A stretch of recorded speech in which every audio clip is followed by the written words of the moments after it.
Hey, dude. Hey, you? Wait, you don't know who I am? Of course I know you, man. You're like my favorite Decepticon. What's my name? I don't. Why are you asking me this? What's my name? Blackout. I'm Grinder. You're racist. Well, no, you two look the same. That's even more racist. It's not my fault you guys look the same. Why did you copy each other's looks? That's hurtful, man. You guys even have the same voice. No, we don't. Oh my god, kill me. Hello guys, today we're doing Grinder's Wasted Potential. It's Blackout. Blackout's Wasted Potential. So, we're gonna start with the movies. Like we always do, obviously. You guys already know the formula. Why are we even talking about this? Let's just go into it. Come on, can we just speed this up? Alright, so our first appearance of Blackout is him just strolling through the desert trying to get to a military base. But then the humans spot him and they send two F-22 Raptors to escort the Decepticon to the base. That's when the humans realize that the number of the helicopter is the same number of a destroyed helicopter in Afghanistan 3 months earlier. So the humans are already pretty suspicious of Blackout. Pretty soon thereafter, Blackout landed on the base and all the humans surrounded him. Blackout then saw no reason to hide himself any further and transformed and started targeting the humans. He used his special ability, a shockwave blast that killed all the humans around him. Blackout made his way through the base, eventually making it to a bunker, which he tore the roof off there to link up with a server and download the files in an attempt to find information about Project Iceman, aka to find Megatron. As Blackout was trying to get more information, the base commander severed the connection with the server, thwarting the primary objective of Blackout's mission. Blackout then just proceeded to the base, destroying any signs of humans, not allowing them a chance to escape. Blackout for a second got curious on a human who was trying to take a photograph of him. He was about to kill the human, but another soldier threw a grenade at him, disorienting him and allowing the soldiers and the other humans to escape. Blackout was furious at this. As he saw the humans leaving, he deployed Scorpion Knife from his bag to go and pursue them, while he stayed back and destroyed the base. Will you ever find out that Blackout left no survivors in the entire base? I just want to say that this is such a cool scene, and it sucks that a single Decepticon did all of this. Yet in Dark of the Moon and Revenge of the Fallen, they're reduced to, being killed by humans pretty easily. How the mighty have fallen. Now, we don't see Blackout for the longest time in the film, until Frenzy managed to report that he has discovered the Allspark's location. Starscream then orders everyone to mobilize to their location to capture the Allspark. While everyone reports the position and acknowledges Starscream's command, Blackout acknowledged this and rallied the troops by saying Megatron's name, as a way to remind Starscream who their master was, since Starscream was up to no good at this point. Now, since Blackout was in Afghanistan at the beginning of the film, it kinda took him a while to make his way back to the United States, hence why we don't really see him throughout the movie. But much later in the movie, we see him arriving in Mission City. While Sam's trying to get away with the Allspark, Blackout spots him and tries to block his way, but he's intercepted by Ironhide and Ratchet, who try to prevent him from reaching the boy. Blackout manages to knock Ironhide over, and then transform and flew towards Ladies Man 217. That's still funny. Even to this day, that's still funny. He tried to kill him but failed at it, as Sam was able to dodge his attacks. As the humans called air reinforcements and managed to get a foothold on the battlefield, Blackout withdrew himself from the battle for a few moments to recover, but then he returned as soon as Optimus and Megatron started fighting each other. Blackout, the loyal soldier that he was, sneaked behind Optimus and Megatron, trying to get closer to land a surprise attack on Optimus, but the surviving soldiers from Afghanistan noticed this. The soldiers used the laser tags to signal the F-22 Raptors to fire on him. Blackout noticed this as he was preparing his hand cannon. Blackout then attacked the humans, but he underestimated the humans' desire for vengeance after what he did in Afghanistan. As Blackout was trying to kill the humans, Lennox made it to a motorcycle and rode the motorcycle under Blackout and under Blackout's crotch. And as Blackout noticed this, he tried to kill him, but Lennox, screaming like a madman, shot at Blackout's crotch. As this was happening, the F-22 Raptors fired their missiles onto the Decepticon, damaging his chest and exposing his part, killing him as he fell to the ground, bleeding energon.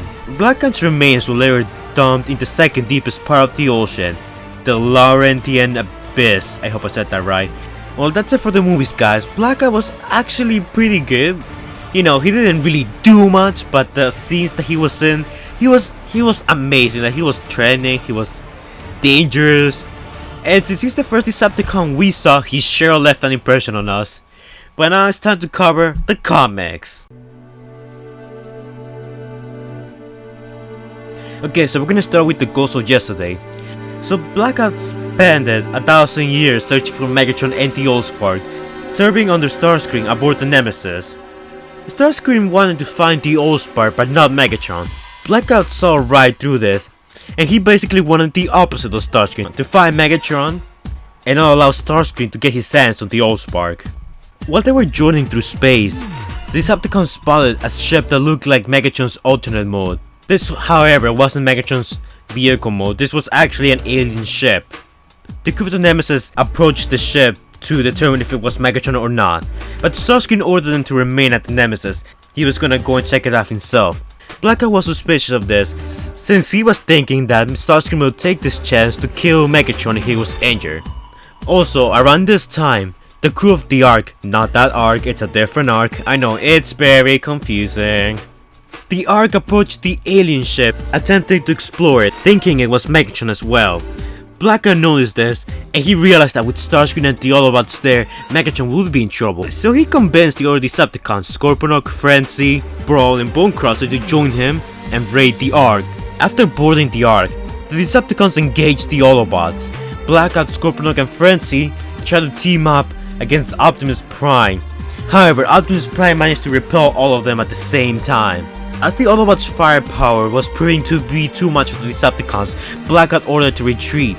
After Starscream spotted the other Decepticons, he ordered them to go back and attack again.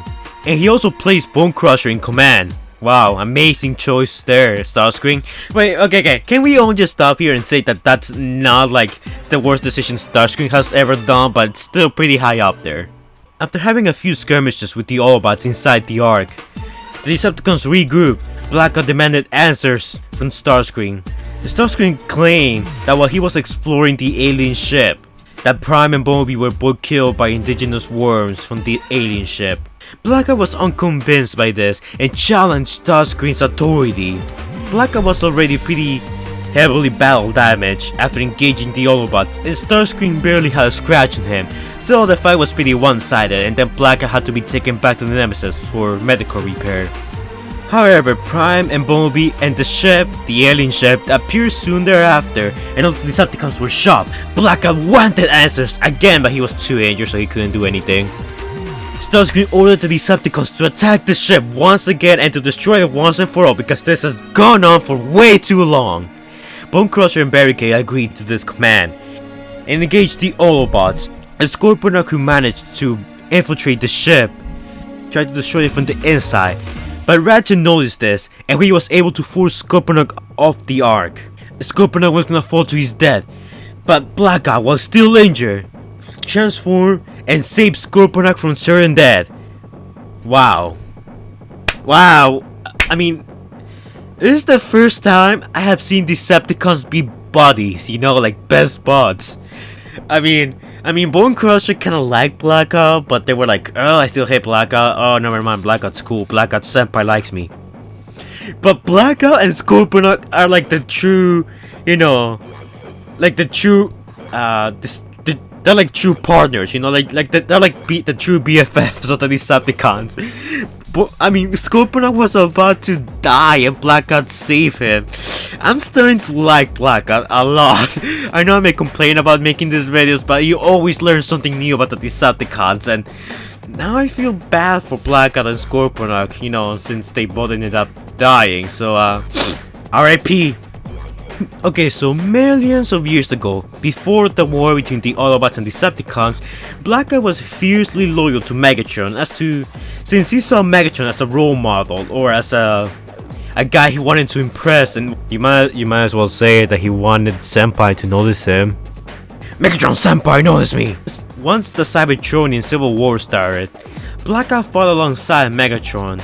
Blackout aided Starscream under Megatron's command to engage the Autobot army along with his other forces, as an attempt to keep the Autobot army from assisting Optimus Prime and his remaining forces who were trying to launch the Allspark into space. As the battle progressed, Blackout, Starscream, Barricade, Bone Crusher, and all the other Decepticons that were present saw the Allspark being launched from the planet. They all knew what this meant. It meant that Cybertron will die without it. But as this was happening, they also saw Megatron transform into his jet mode and pursue the Allspark into space. Megatron's followers decided to follow him. The Decepticons took the Protoform transition forms and followed Megatron off to space. At some unknown point, Blackout, Starscream, Scorponok, and everyone else managed to obtain the Nemesis. How this happened, I don't know, this is very inconsistent. And they had a few skirmishes with Autobot forces here and there. One such skirmish left the Nemesis really injured and the Decepticons aborted, almost crippled.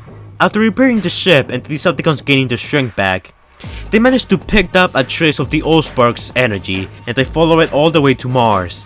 While they were there, they managed to spot the Robber Scout, basically sent by NASA.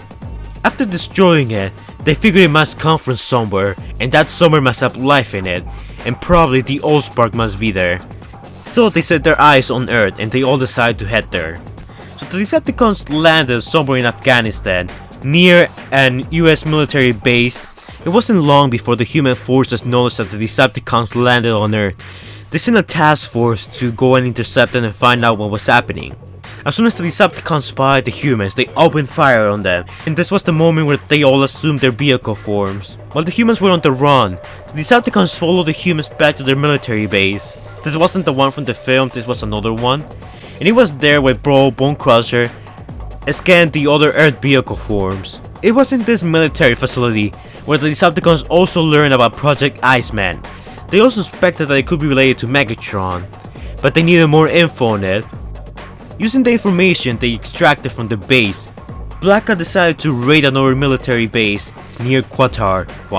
I think that's how it's called, I don't know, don't blame me. He believed that the information on that base will allow them to find more about Project Iceman and also to learn more about the humans. And this, kinda leads into the movie. Much later after the events from the movie, in the aftermath of Mission City, Sector 7 and the human forces were hauling away the Decepticons' corpses. The humans decided to send the Decepticon corpses to a secret facility in the Nevada desert, where they were gonna conduct some experiments on them, dissect them, and find out more information about them before dumping them at the ocean. Wow, what a sad tragedy. I kinda feel bad for Blackout, like he was actually a cool guy. I can see why people like him now, and now I feel so sorry for him. But anyways guys, that's it for, the comics. Now it's time to jump in as to how would I have handled him.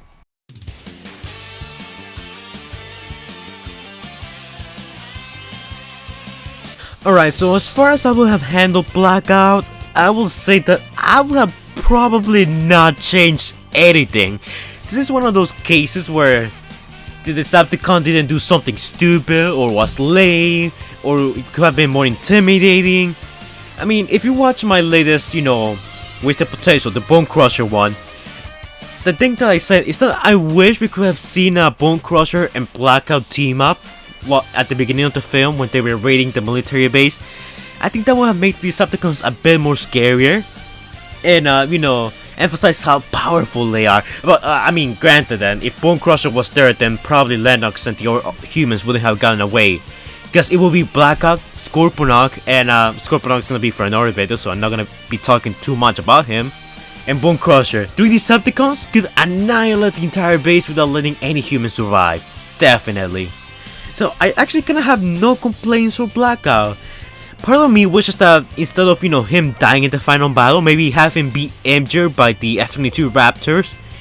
and flee like Starscream, flee the city, flee the planet, and appear back in Revenge of the Fallen for one final showdown along his master against Optimus Prime. That would have been epic, but considering Blackout's character, at least character in the comics, because in the movie he kinda had no character besides being awesome. Since Blackout's very loyal to Megatron, and in the movie, even though he only has like one line, it's not even dialogue. The part where he says, "Oh hail Megatron," we know that he's extremely loyal to Megatron, so I see no scenario of Blackout leaving Megatron to die alone. I think he will have given his life for Megatron, definitely, I really do believe that. So the only thing that I would have changed with Blackout would be he's dead.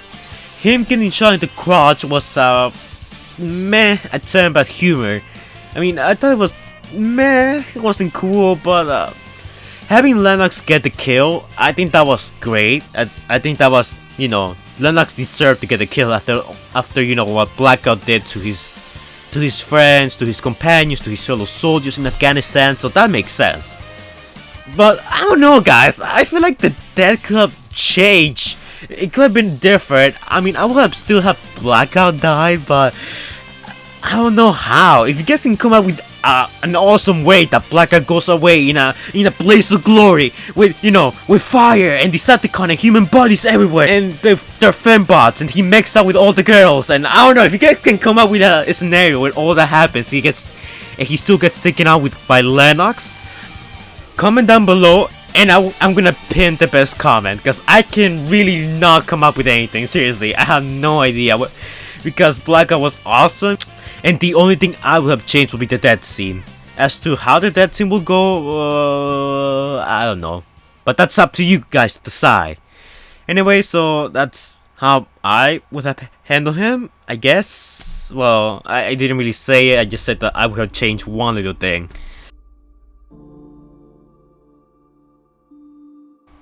Alright, so Blackout's wasted potential, and whew.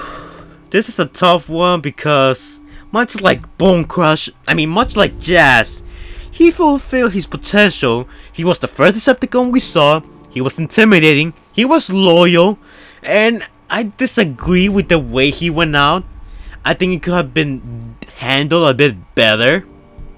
Overall, I have almost little to no complaints with Blackout, other than the fact that, yeah, sure, maybe if he would have survived to see him in Revenge of the Fallen, it could have been a bit more awesome, but I don't know, guys, like, really. Overall, he was great. He had, a decent amount of screen time. I would say perfect amount of screen time for a Decepticon, especially early on in the movies. So in terms of the wasted potential scale, I will put Blackout at number 12, and I will change Jazz to number 13. Now, the reason why I'm doing this is because, like I said, and like a lot of people disagree with my opinion that Jazz should be the last number 13, because he was an Autobot, he was cool, he had personality, he went out protecting humans, and that's what an Autobot is all about at the end. They care more about the humans, about other people, about their own friends rather than themselves. Jazz went out like a hero, and in the comics, this was especially emphasized on, and I made a video talking about how his sacrifice changed the humans, so you guys can go check it out if you guys want more info about it. But Blackout, I mean, I will say that he was pretty much the same. He was good, amazing fight scene, amazing lack of personality, amazing design, weapons, but he's dead. The way he went out is my only problem. I feel like it could have been a little better. I mean, I thought it was alright, but it could also been, a bit more epic. I don't know, guys. I'm really on the fence about the death. For one part, like Lennox being like, "Oh, take this," that's super cool. On the other hand, he got killed by getting shot in the crotch. I really don't know how to feel about that. But yeah, I'm putting him below Bone Crusher because unlike Bone Crusher, at least he had more screen time. And at the beginning of the film, he took out an entire military base all by himself. So once he came back for the final battle, we were all like, "Oh my god, look! It's Blackout! It's that guy who took out an entire military base all by himself! Oh my god, what are we gonna do? Oh my god, we're gonna die!" Yeah, because of his early, actions, now we have a reason to fear him. As for Bone Crusher, he just showed out of nowhere, and sure, Destroying a couple of vehicles made him intimidating and all. He got a cool design, but still, compared to Blackout, Bone Crusher is like a baby compared to Blackout in terms of, feats. But yeah guys, that's my opinion, and I didn't have a lot to mention about Blackout. It's because Blackout is already pretty cool and there's not much I can change about him. If anything, just a dead seed, and you guys need to come up with an amazing, guns blazing, blaze of glory finale for Blackout. No, really guys, do it. I really wanna hear what you guys have to say about that. But anyways guys, that's it for this video. Hopefully you guys liked it and learned a bit more about Blackout. And tell me who you wanna see next. Next one, it's gonna be either movie Soundwave or Transformers Prime Dreadwing. So there. Go decide in the comics, #Soundwave or #Dreadwing. Only you can make it happen.